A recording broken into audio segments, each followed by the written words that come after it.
Hello friends, welcome to study कर। मैं हूं आपका दोस्त प्रभाकर। आज के इस महत्वपूर्ण लेक्चर में हम आपके साथ डिस्कस करने वाले हैं 18 मार्च 2024 के मोस्ट इंपॉर्टेंट करंट अफेयर्स के क्वेश्चन।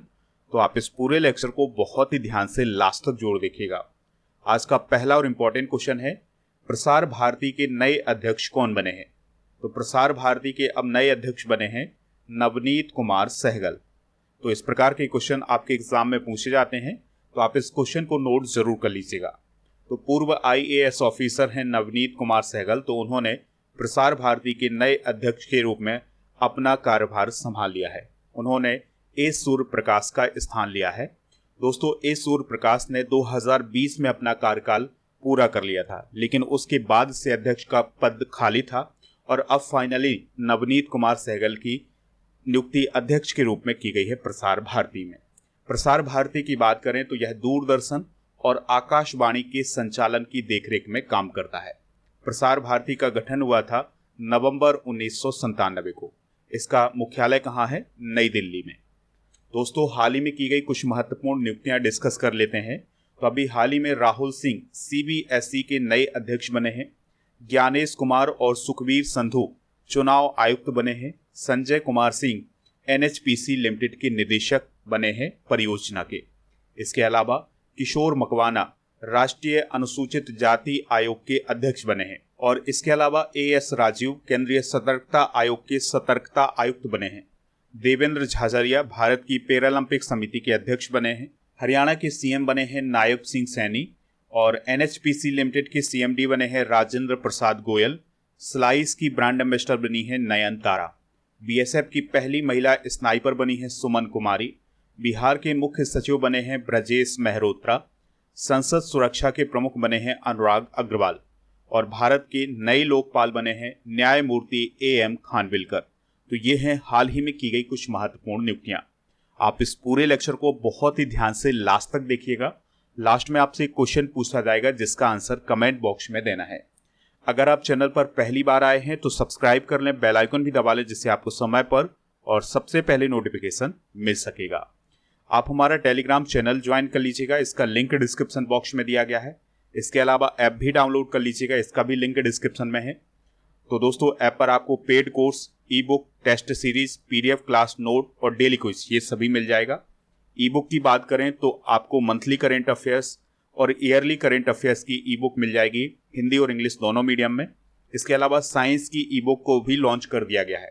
तो फिजिक्स, केमिस्ट्री और बायोलॉजी की जो ई बुक है वो अब आपको ऐप पर मिल जाएगी। तो इन सभी को ऐप से प्राप्त कर लीजिएगा। नेक्स्ट क्वेश्चन है, चमेली देवी जैन पुरस्कार 2024 किसे प्रदान किया गया है? आंसर हो जाएगा ग्रीष्मा कुठार और रीतिका चोपड़ा। तो इस क्वेश्चन का जो राइट आंसर हो जाएगा वो हो जाएगा ऑप्शन नंबर सी, यानी ए और बी दोनों। तो ग्रीष्मा कुठार और रीतिका चोपड़ा को 2024 का चमेली देवी जैन पुरस्कार दिया गया है। आपको याद रखना है कि जो चमेली देवी जैन पुरस्कार है ये पत्रकारिता के क्षेत्र में दिया जाता है और यह महिला पत्रकारों को दिया जाता है। तो 2024 में संयुक्त रूप से ग्रीष्मा कुठार और रीतिका चोपड़ा को दिया गया है। दोस्तों, ग्रीष्मा कुठार एक स्वतंत्र पत्रकार हैं, जबकि रीतिका चोपड़ा इंडियन एक्सप्रेस से जुड़ी हुई हैं। सबसे पहले बात करते हैं ग्रीष्मा कुठार की। तो वह एक स्वतंत्र मल्टीमीडिया पत्रकार हैं और वर्तमान में मणिपुर जैसे संघर्षग्रस्त क्षेत्रों में गहन शोध और रिपोर्टिंग कर रही हैं। रीतिका चोपड़ा राष्ट्रीय ब्यूरो सरकारी की प्रमुख और द इंडियन एक्सप्रेस दिल्ली में राष्ट्रीय शिक्षा संपादक हैं। चमेली देवी जैन पुरस्कार 2022 प्रदान किया गया था धन्या राजेंद्रन को और चमेली देवी जैन पुरस्कार 2021 आरिफा जौहरी को दिया गया था। दोस्तों, चमेली देवी जैन पुरस्कार की अगर हम बात करें तो इसकी स्थापना 1980 में की गई थी और यह वर्ष की उत्कृष्ट महिला मीडिया पर्सन को दिया जाता है। यह भारतीय महिला मीडिया कर्मियों को दिया जाने वाला एक प्रमुख पुरस्कार है। दोस्तों, हाल ही में प्रदान किए गए कुछ प्रमुख पुरस्कार डिस्कस कर लेते हैं। जैसे इरास्मस पुरस्कार 2024 अमिताभ घोष को दिया गया है और याद रखिएगा कि यह पुरस्कार नीदरलैंड में दिया गया है। प्रिजगर वास्तुकला पुरस्कार 2024 रिकेन यामामोटो को दिया गया है और ये किस देश के हैं? तो ये जापान देश के हैं। मिस वर्ल्ड 2024 का अवार्ड दिया गया है चेक रिपब्लिक की क्रिस्टीना पिचकोवा को ऑस्कर अवार्ड 2024 में सर्वश्रेष्ठ फिल्म का अवार्ड दिया गया है ओपेनहाइमर को। इसके अलावा खसरा और रूबेला चैंपियन पुरस्कार भारत को प्रदान किया गया है। इंडियन यूके अचीवर सम्मान जोया अख्तर और अस्मा खान को दिया गया है। नाइटहुड सम्मान दिया गया है सुनील भारती मित्तल को और यह सम्मान यूनाइटेड किंगडम में प्रदान किया गया है। रोमैन रोलैंड पुस्तक पुरस्कार पंकज कुमार चटर्जी को प्रदान किया गया है। 58वां ज्ञानपीठ पुरस्कार ये 2023 के लिए है, तो ये दिया गया है रामभद्राचार्य और गुलजार को। बॉब जोन्स पुरस्कार टाइगर वुड्स को दिया गया है और टाइगर वुड्स के बारे में आप याद रखिएगा कि यह अमेरिका के गोल्फ खिलाड़ी हैं। महाराष्ट्र भूषण पुरस्कार 2024 डॉक्टर प्रदीप महाजन को प्रदान किया गया है। नेक्स्ट क्वेश्चन है, पांडबुला गुट्टा किस राज्य में स्थित है जिसे हाल ही में भू विरासत स्थल के रूप में मान्यता दी गई है? आंसर हो जाएगा तेलंगाना। तो तेलंगाना में पांडबुला गुट्टा नामक एक स्थान है, तो उसे अभी हाल ही में ऑफिशियली तौर पर तेलंगाना में एकमात्र भू विरासत स्थल के रूप में मान्यता दी गई है। अब सवाल आता है कि ये मान्यता किसने दी है? तो ये मान्यता दी है GSI ने, यानी जियोलॉजिकल सर्वे ऑफ इंडिया या भारतीय भूवैज्ञानिक सर्वेक्षण ने। तो पांडबुला गुट्टा तेलंगाना के जयशंकर भूपालपल्ली जिले में एक जगह है जो अपने पुरापाषाणिक गुफा चित्रों के लिए जाना जाता है, यानी कि यहाँ के गुफा चित्र बहुत ही प्रचलित हैं। पांडबुला गुट्टा एक मोटे दाने वाली बलुआ पत्थर की पहाड़ी है जो हिमालय की पहाड़ियों से भी पुराना है, यानी कि हिमालय की जो पहाड़ियाँ हैं उससे भी पुराना ये छोटा सा पहाड़ है या पहाड़ी है। यहीं पर पांडवों ने, जो महाभारत काल के पांडव हैं, उन्होंने एक निश्चित अवधि के लिए निर्वासन में अपना जीवन बिताया था। ठीक है, तो ये पांडवों से जुड़ा हुआ भी स्थल माना जाता है। बात करते हैं जियोलॉजिकल सर्वे ऑफ इंडिया की। तो यह भारत की एक वैज्ञानिक एजेंसी है। इसकी स्थापना 1851 में की गई थी। मुख्यालय इसका कोलकाता पश्चिम बंगाल में है और इसके वर्तमान में प्रमुख हैं जनार्दन प्रसाद। दोस्तों, बात आई है तेलंगाना की, तो तेलंगाना से रिलेटेड कुछ इंपॉर्टेंट करंट अफेयर्स डिस्कस कर लेते हैं। तेलंगाना के नए मुख्यमंत्री हैं रेवंत रेड्डी, जो कि कांग्रेस पार्टी से रिलेटेड हैं। गवर्नर कौन है? तो यहाँ की गवर्नर हैं तमिलिसाई सौंदराजन। इंदिराम्मा आवास योजना तेलंगाना राज्य में शुरू की गई है। समक्का सरलम्मा जतारा उत्सव, जिसे मेदराम जात्रा भी बोला जाता है, ये तेलंगाना राज्य में मनाया गया है। भारतीय नौसेना के दूसरे VLF संचार स्टेशन की स्थापना किस राज्य में की जाएगी? तेलंगाना में। गृह ज्योति योजना का संबंध तेलंगाना से है। प्रजा पालन कार्यक्रम तेलंगाना में शुरू किया गया है। महालक्ष्मी योजना तेलंगाना में शुरू की गई है। विश्व का पहला 3D प्रिंटेड मंदिर तेलंगाना में स्थापित किया गया है। समक्का सरक्का केंद्रीय जनजाति विश्वविद्यालय किस राज्य में खोला जाएगा? तो ये तेलंगाना राज्य में खोला जाएगा। नेक्स्ट क्वेश्चन है, नागरिकता संशोधन कानून 2019 के तहत आवेदन करने के लिए कौन सा मोबाइल ऐप लॉन्च किया गया है? आंसर हो जाएगा CAA 2019। तो अभी हाल ही में नागरिकता संशोधन कानून 2019 के तहत आवेदन करने के लिए CAA 2019 ऐप को लॉन्च किया गया है। दोस्तों, आप सभी को पता ही है कि केंद्र सरकार के द्वारा 11 मार्च 2024 को CAA यानी सिटीजनशिप अमेंडमेंट एक्ट के लिए नोटिफिकेशन जारी किया गया है और इस नोटिफिकेशन के आधार पर यह कानून अब पूरे देश पर लागू हो गया है। दोस्तों, चलिए जानते हैं कि नागरिकता संशोधन कानून 2019 क्या है और इसमें क्या क्या बदलाव, क्या क्या प्रावधान किए गए हैं।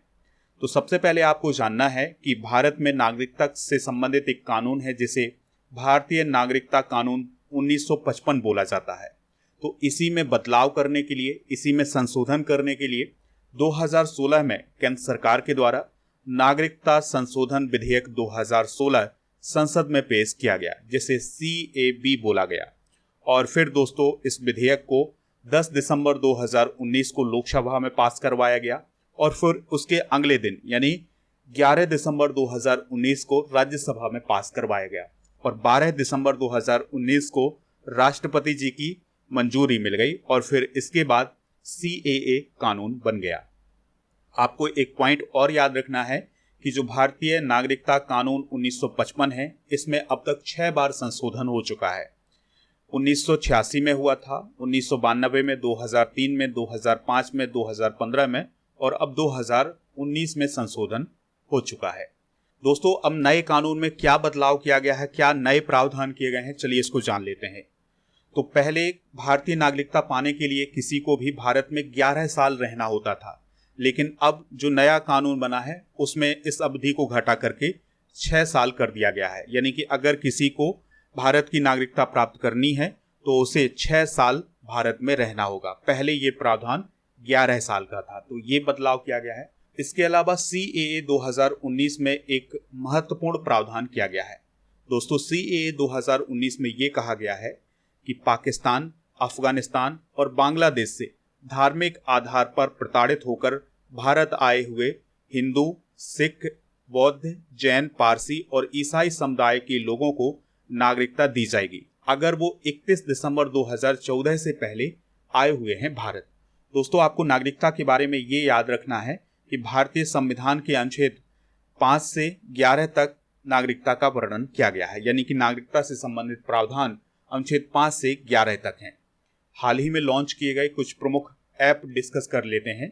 तो जैसे विरासत पोर्टल गृह मंत्रालय के द्वारा लॉन्च किया गया था, ई-केयर पोर्टल स्वास्थ्य परिवार कल्याण मंत्रालय के द्वारा लॉन्च किया गया है, पैच रिपोर्टिंग ऐप उत्तराखंड सरकार के द्वारा, युवा पोर्टल विज्ञान प्रौद्योगिकी मंत्री जितेंद्र सिंह ने लॉन्च किया था, झरनी युवा पोर्टल झारखंड सरकार के द्वारा लॉन्च किया गया है, संचार साथी पोर्टल दूर संचार विभाग के द्वारा लॉन्च किया गया है, मेरी लाइफ ऐप पर्यावरण एवं जलवायु मंत्रालय के द्वारा लॉन्च किया गया है, वोरोक्सा ऐप राष्ट्रपति द्रौपदी मुर्मू जी ने लॉन्च किया था, him data portal Himachal Pradesh के मुख्यमंत्री ने लॉन्च किया था, स्टॉप टोबैको ऐप कर्नाटक सरकार के द्वारा लॉन्च किया गया है। नेक्स्ट क्वेश्चन है, किस राज्य सरकार के द्वारा किसानों को फ्री बाजरा बीज का वितरण किया जाएगा? आंसर हो जाएगा इसका राजस्थान। तो राजस्थान की सरकार के द्वारा अभी हाल ही में ये फैसला लिया गया है कि किसानों को अब मोटे अनाज के फ्री बीज वितरित किए जाएंगे। इसका उद्देश्य है राजस्थान में बाजरा उत्पादन को बढ़ावा दिया जाए। देश में कुल बाजरा उत्पादन में राजस्थान की हिस्सेदारी 26% है। दोस्तों आपको याद रखना है कि राजस्थान की गवर्नमेंट के द्वारा 2022-23 में राजस्थान बाजरा प्रोत्साहन मिशन शुरू किया गया था। राजस्थान की बात आई है तो इससे रिलेटेड कुछ इंपॉर्टेंट करंट अफेयर्स डिस्कस कर लेते हैं। तो राजस्थान के नए मुख्यमंत्री बने हैं भजन लाल शर्मा और यहाँ के वर्तमान में जो गवर्नर हैं वो हैं Kalraj Mishra. NTPC renewable energy limited की पहली सौर परियोजना कहाँ शुरू की गई है? तो ये छत्तीसगढ़ राजस्थान में शुरू की गई है। लौह अयस्क के विशाल भंडार कहाँ पाए गए हैं? राजस्थान के करौली नामक क्षेत्र में। डेजर्ट फेस्टिवल जैसलमेर में मनाया गया है। इसके अलावा राजस्थान के 3 नए जिलों की कुछ समय पहले घोषणा की गई थी। पहले 19 जिलों की घोषणा की गई थी, फिर उसके बाद 3 और नए जिलों की घोषणा की गई थी। उसमें मालपुरा, सुजानगढ़ और कुचामन है। Miss Earth India 2023 prion Sen बनी है जो कि राजस्थान की हैं। राजस्थान का 5वां बाघ रिजर्व धौलपुर करौल रिजर्व बना है और पिछड़े वर्ग के लिए गुरु गोरखनाथ बोर्ड का गठन राजस्थान में किया गया है। नेक्स्ट क्वेश्चन है, किस देश ने ड्रैगन फायर लॉन्च किया है? तो अभी हाल ही में ब्रिटेन के द्वारा ड्रैगन फायर लॉन्च किया गया है। अब सवाल आता है कि ये ड्रैगन फायर क्या है? तो यहाँ पर आप इमेज में सबसे पहले ड्रैगन फायर को देखिए। ये है ड्रैगन फायर और इसको बनाया है यूनाइटेड किंगडम ने। दोस्तों यह एक लेजर डायरेक्टेड एनर्जी वेपन है, यानी कि इसमें लेजर के माध्यम से अपने टारगेट को डिटेक्ट किया जाएगा और फिर उस पर हमला किया जाएगा। तो ड्रैगन फायर के माध्यम से दुश्मनों के विमानों और मिसाइलों को रोकने में मदद की जाएगी। यानी कि जिस प्रकार से आपने देखा होगा कि इजराइल में जब युद्ध होता था, हमास ने हमला किया था, तो वहाँ पर एक आयरन डोम था जो हमास की मिसाइलों को रोक रहा था। तो कुछ इसी प्रकार का ये सिस्टम है जिसमें लेजर के माध्यम से मिसाइलों को और विमानों को डिटेक्ट किया जाएगा और फिर उसके बाद उस पर हमला किया जाएगा। चलिए दोस्तों कुछ रक्षा उपकरण डिस्कस कर लेते हैं। तो हेलिना एक टैंक रोधी मिसाइल है जो कि भारत में डेवलप की गई है। ठीक है, तो आपसे क्वेश्चन पूछा जा सकता है कि हेलिना क्या है? तो यह टैंक रोधी मिसाइल है और इसको भारत ने डेवलप किया है। चिनूक क्या है? तो यह एक हेलीकॉप्टर है और ये अमेरिकी कंपनी बोइंग के द्वारा डेवलप किया गया है। बराक 8 क्या है? तो ये सरफेस टू एयर मिसाइल है जिसे DRDO और इजराइल ने डेवलप किया है। काफ़ी इंपॉर्टेंट पॉइंट है ये, इन्हें आप नोट करते जाइएगा। INS बेला क्या है? तो ये स्कॉर्पिन श्रेणी की पनडुब्बी है और इसे फ्रांस ने बनाया है। दोस्तों राफेल क्या है? तो राफेल एक लड़ाकू विमान है जिसे फ्रांस की दसॉल्ट एविएशन कंपनी ने बनाया है। S-400 क्या है? तो यह एक एयर डिफेंस सिस्टम है जिसे रूस ने डेवलप किया है और S-400 को भारत ने भी खरीदा है। दोस्तों पिनाक क्या है? तो पिनाक एक रॉकेट है जिसे भारत ने डेवलप किया है। INS कलवरी क्या है? तो ये स्कॉर्पिन श्रेणी की पनडुब्बी है और यह भी स्वदेश में निर्मित है, यानी कि भारत में ही इसको निर्मित किया गया है। बात आई थी यूनाइटेड किंगडम की। तो यूनाइटेड किंगडम की बात करें तो यह उत्तर पश्चिम यूरोप में स्थित एक द्वीप राष्ट्र है। यूनाइटेड किंगडम में कौन कौन शामिल होता है, ये क्वेश्चन भी कई बार एग्जाम में पूछा गया है। तो यूनाइटेड किंगडम में इंग्लैंड, स्कॉटलैंड, वेल्स और उत्तरी आयरलैंड शामिल हैं। राजधानी क्या है? लंदन। प्राइम मिनिस्टर है ऋषि सुनक और सम्राट है चार्ल्स तृतीय। नेक्स्ट क्वेश्चन है लोकसभा चुनाव 2024 कितने फेज में आयोजित किया जाएगा? काफी इंपॉर्टेंट क्वेश्चन है। आंसर हो जाएगा 7 फेज में। तो दोस्तों लोकसभा चुनाव 7 चरणों में आयोजित किया जाएगा। तो इसकी घोषणा अभी चुनाव आयोग के द्वारा की गई है। दोस्तों इस बार यानी 2024 में जो लोकसभा चुनाव होना है ये 18वीं लोकसभा के लिए होना है। तो ये काफी इंपॉर्टेंट है। ठीक है, तो 2024 में 18वीं लोकसभा के लिए चुनाव आयोजित कराए जा रहे हैं और ये चुनाव 543 सीटों पर आयोजित किए जाएंगे और नतीजे कब आएंगे? 4 जून 2024 को। तो 4 जून 2024 को पता चल जाएगा कि सरकार किसकी बन रही है। दोस्तों 18वीं लोकसभा चुनाव के लिए चुनाव आयोग की टैगलाइन क्या है? तो टैगलाइन है चुनाव का पर्व, देश का गर्व। ठीक है, तो इस प्रकार के क्वेश्चन आपके एग्जाम में बनते हैं। आपसे पूछा जा सकता है कि 18वीं लोकसभा चुनाव के लिए चुनाव आयोग की टैगलाइन क्या रखी गई है? तो वो रखी गई है चुनाव का पर्व, देश का गर्व। दोस्तों चुनाव आयोग के द्वारा कुछ आंकड़े पेश किए गए हैं, चलिए उन आंकड़ों को भी देख लेते हैं। तो 2024 में कितने रजिस्टर्ड मतदाता हिस्सा ले रहे हैं? 96,88,21,926, जिसमें पुरुष मतदाता हैं 49,72,31,994 और महिला मतदाता हैं 47,15,41,888। भारत की जनसंख्या में मतदाता का प्रतिशत कितना है? यानी कि भारत की जो जनसंख्या है उसमें मतदाता कितने हैं? 66.76%। वर्तमान में भारत का मतदाता लिंगानुपात क्या है? यानी कि जितने मतदाता हैं उनका लिंगानुपात क्या है? तो वो है 948। वर्तमान में 100 प्लस के मतदाताओं की संख्या कितनी है? यानी कि जिनकी उम्र 100 साल से ज्यादा है तो उनकी संख्या कितनी है? तो उनकी संख्या है 2,38,791। लोकसभा चुनाव 2024 में कितनी ईवीएम का इस्तेमाल किया जाएगा? 55 लाख, यानी 55 लाख ईवीएम का इस्तेमाल किया जाएगा। चुनाव आयोग के द्वारा आजादी से अब तक कितने आम चुनाव संपन्न करवाए गए हैं? तो 17 आम चुनाव संपन्न करवाए गए हैं। दोस्तों आपको याद रखना है कि लोकसभा में जनरल के लिए आरक्षित सीटों की संख्या कितनी है? 412। और इसके अलावा अनुसूचित जाति यानी SC के लिए कितनी सीटें आरक्षित हैं? तो वो हैं 84। और ST के लिए कितनी सीटें आरक्षित हैं? तो वो हैं 47। तो ये पॉइंट भी आप नोट कर सकते हैं। वर्तमान में मुख्य निर्वाचन आयुक्त कौन है? राजीव कुमार। और चुनाव आयुक्त कौन बने हैं? ज्ञानेश कुमार और सुखबीर सिंह संधू। लोकसभा में बहुमत का आंकड़ा कितना है? 272। यानी अगर किसी पार्टी या गठबंधन को 272 सीटें प्राप्त हो जाती हैं तो उसकी सरकार बन जाएगी। नेक्स्ट क्वेश्चन है PV नरसिम्हा राव मेमोरियल पुरस्कार किसे प्रदान किया गया है? तो यह रतन टाटा जी को प्रदान किया गया है। टाटा सन्स के पूर्व चेयरमैन रतन टाटा को प्रतिष्ठित PV Narasimha Rao memorial award से अभी हाल ही में सम्मानित किया गया है। दोस्तों उन्हें यह पुरस्कार उत्कृष्ट परोपकारी योगदान के लिए दिया गया है। PV नरसिम्हा राव मेमोरियल पुरस्कार का नाम भारत के पूर्व प्रधानमंत्री PV नरसिम्हा राव के नाम पर रखा गया है। PV नरसिम्हा राव के बारे में आप याद रखिएगा कि उन्हें 2024 में भारत रत्न प्रदान किया गया है और रतन टाटा जी को पद्म विभूषण 2008 में और पद्म भूषण सन 2000 में प्रदान किया गया है। नेक्स्ट क्वेश्चन है नौसेना भवन का उद्घाटन कहाँ किया गया है? तो इसका उद्घाटन दिल्ली में किया गया है। दोस्तों रक्षा मंत्री राजनाथ सिंह ने दिल्ली के छावनी में नौसेना के नए हेडक्वार्टर नौसेना भवन का उद्घाटन किया है। यानी कि जो नौसेना भवन है ये नौसेना का नया हेडक्वार्टर है दिल्ली में। हाल ही में स्थापित किए गए कुछ प्रमुख भवन डिस्कस कर लेते हैं। जैसे चोल भवन कहाँ स्थापित किया गया है?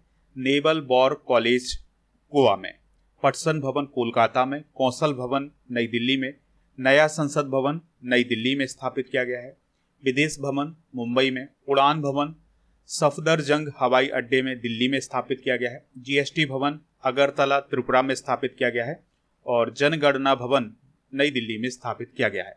तो ये कुछ प्रमुख भवन हैं, इन्हें आप नोट कर सकते हैं। नेक्स्ट क्वेश्चन है, जम्मू कश्मीर में अन्य पिछड़ा वर्ग यानी ओबीसी का आरक्षण बढ़ाकर कितना कर दिया गया है? आंसर हो जाएगा 8%। तो पहले ओबीसी को जम्मू कश्मीर में 4% आरक्षण था, अब कितना हो गया है? 8% आरक्षण हो गया है। तो इसको अभी हाल ही में मंजूरी दी गई है। इसके अलावा प्रदेश के प्रशासन ने यानी कि जम्मू कश्मीर के प्रशासन ने संसद द्वारा जम्मू कश्मीर में लागू अनुसूचित जनजाति के आदेश में जोड़ी गई नई जनजातियों के पक्ष में 10% आरक्षण को मंजूरी दी है और अब जम्मू कश्मीर में अनुसूचित जनजातियों के लिए जो आरक्षण है वो 20% बढ़ा दिया गया है, यानी कि वहां पर अब जनजातियों का आरक्षण 20% हो गया है। चलिए दोस्तों, अब हम कल के करंट अफेयर्स के क्वेश्चन रिवाइज कर लेते हैं, फिर जनरल नॉलेज के पिटारे को डिस्कस करेंगे। लास्ट में पूछेंगे आपसे क्वेश्चन जिसका आंसर कमेंट बॉक्स में देना है। केंद्रीय माध्यमिक शिक्षा बोर्ड यानी सीबीएसई के नए अध्यक्ष कौन बने हैं? राहुल सिंह। कौन सा देश टिकटॉक पर बैन लगाएगा? अमेरिका। पीएम सूरज राष्ट्रीय पोर्टल का उद्घाटन किसने किया है? नरेंद्र मोदी जी ने। गायक सादी मोहम्मद का निधन हो गया, उनका संबंध किस देश से रहा है? बांग्लादेश से।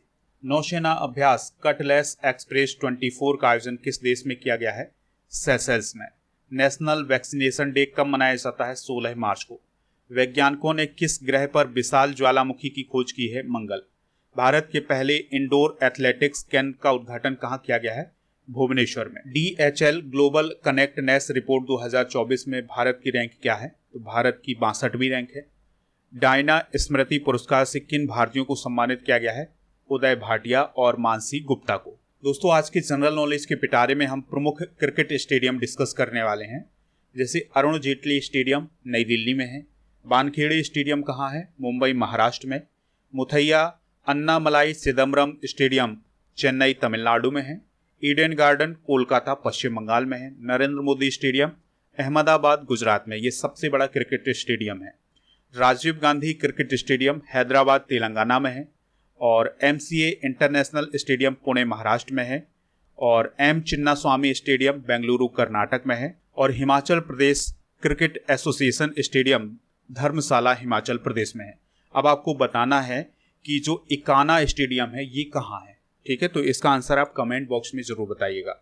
कल के करंट अफेयर्स में आपसे पूछा गया था कि कलिंगा स्टेडियम किस राज्य में है? तो ये ओडिशा राज्य में है। तो लगभग सभी लोगों ने इसका आंसर ओडिशा बताया हुआ है। आज का क्वेश्चन है, लोकसभा में बहुमत का आंकड़ा कितना है? जो भी इसका राइट आंसर हो कमेंट बॉक्स में जरूर बताएं, हमें इंतजार रहेगा आपके आंसर का।